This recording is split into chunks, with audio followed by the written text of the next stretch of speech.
झारखंड विधानसभा में बजट सत्र के 9वें दिन विपक्ष के साथ सत्ताधारी विधायकों ने भी सरकार पर असंतुष्टि जताई है।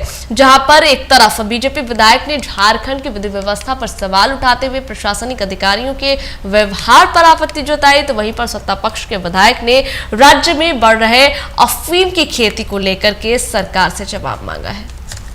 अंतर्राष्ट्रीय महिला दिवस पूरे विश्व में मनाया जा रहा था।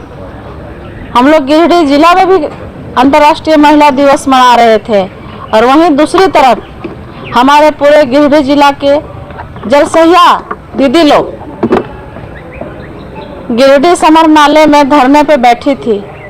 उन लोग का पेमेंट बकाया था, उसको लेकर धरने पे बैठी थी।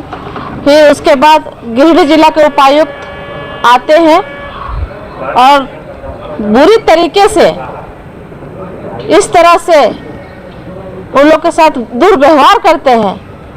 उन लोग को मान सम्मान देने के बजाय उसके साथ डांटते हैं और बोलते हैं कि तुम धरना समाप्त नहीं करोगी तो जेल भेज देंगे।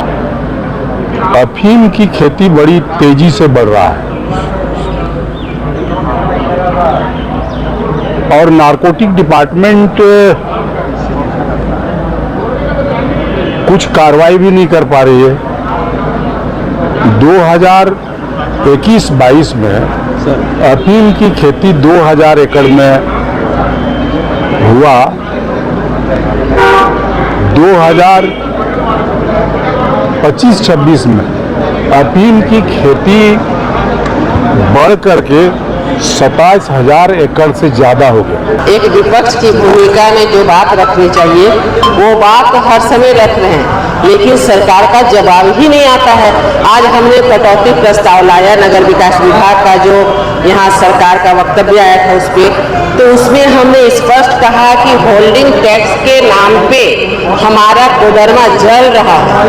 आज नगर निकाय चुनाव का विरोध भी इस कारण हो रहा था पंचायत में कि होल्डिंग टैक्स इतना बढ़ा हुआ है, जबकि रांची जैसे शहर, गिरिडीह, हजारीबाग, धनबाद, बोकारो, जमशेदपुर, सारे जगह को ले लीजिए और हमारे कोडरमा को लीजिए, वहां से सबसे ज्यादा टैक्स हो रहा है, तो सिर्फ कोडरमा में हो रहा है। आखिर ऐसा क्यों? क्या हम विपक्ष के हैं इसलिए हो रहा है? स्थलों पर और बिल्कुल आस्था के केंद्र में लोग अगर इस प्रकार से लोगों के साथ लाठी डंडा के साथ व्यवहार करेंगे, ये कतई उचित नहीं है। उसके साथ गिरिडीह उपायुक्त का भी एक वीडियो फुटेज सामने आया, जिसमें वो जिस प्रकार से अंतर्राष्ट्रीय महिला दिवस के दिन वहाँ के धरने पर बैठी महिलाओं के साथ जिस टोन में वो बातचीत कर रहे थे, वो कतई एक वरिष्ठ सीनियर पदाधिकारी के लिए शोभनीय नहीं था। मुझे लगता है इन सब चीज़ों पर राज्य सरकार को नियंत्रण करने की आवश्यकता है।